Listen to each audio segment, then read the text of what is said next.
देर शाम थाना ब्रह्मपुरी पुलिस को इंदिरा नगर में एक मर्डर की सूचना मिली थी। सूचना के आधार पर पुलिस मौके पर पहुंचकर जांच पड़ताल एवं पूछताछ की तो पाया गया कि एक सौरभ राजपूत नाम के व्यक्ति हैं जो कि मर्चेंट नेवी में कार्यरत थे। ये 4 तारीख को अपने घर आए थे और तब तक देखे नहीं गए थे।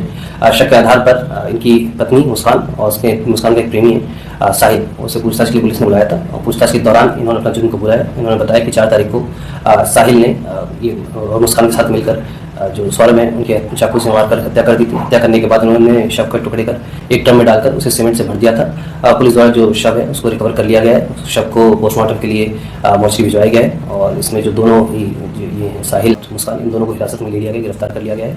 परिजनों की तहरीर के आधार पर सुसंगत धाराओं में मुकदमा पंजीकृत कर लिया गया है। अब इन दोनों को ही माननीय न्यायालय के सामने पेश कर आवश्यक विधिक कार्रवाई की जा रही है।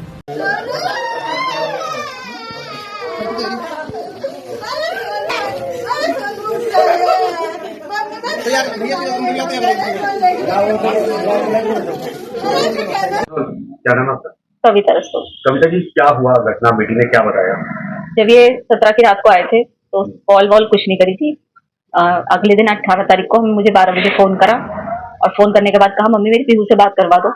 हमने उसकी पीहू से बात करवाई तो ये रोने लगी। मैंने कहा क्या हुआ बेटा, तुम्हारी 15 दिन रहे हो, लड़ाई हो गई आपस में? तो कह रही मम्मी मैं घर आके बताऊंगी। मैंने कहा ठीक है आ जा। लड़ते रहते थे दोनों, बच्चा बुद्धि थे, कोई वो नहीं। लाइफ इनकी 2016 से लड़ाई नहीं चल रही थी। कोई हमें बोली है होती है बच्चों में बहस, लेकिन हमने कभी ऐसा वो नहीं दिया कि बहुत हम इंटरफेयर कर रहे हैं इनकी लाइफ में।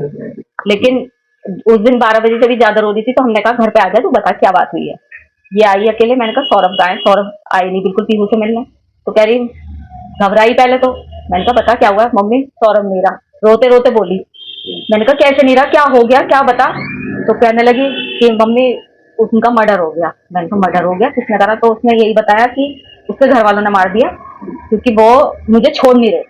उसके घर वाले तलाक चाह रहे थे, वो मुझे छोड़ नहीं रहे थे, इसलिए उसके घर वालों ने मार दिया। मैंने कहा बेटे तूने बताया क्यों नहीं? तू 15 दिन उनके साथ रही, वहाँ पब्लिक होती है, तूने वहाँ पे ऐसा पब्लिक में शोर क्यों मचाया कि मेरे साथ ऐसा हो रहा है? तो कुछ भी कर सकती थी, तू अनपढ़ नहीं है कि कुछ ना कर सके। तू इतनी सीधी नहीं है शुभी, कुछ ना कुछ बात और है। मैंने उसकी बात नहीं करा, मैंने तो करा ही नहीं उसकी बात पे बिलीव। पापा के इमोशंस का वो फायदा उठाती थी, पापा से बहुत प्यार करती थी, अपने इमोशंस का फायदा उठाया उनने। पापा से कोली भर भर के उन्हें अपनी बातों में उलझा रही थी कि उन्होंने करा उन्होंने करा। लेकिन ये भी उन्होंने भी पहला फुसला के उसके फेवर में रहे और फिर उससे कहा कि बेटा सच बता दे, तू फंस तो गई है, चाहे तूने करा है नहीं करा, तू जाएगी तो उजेगी।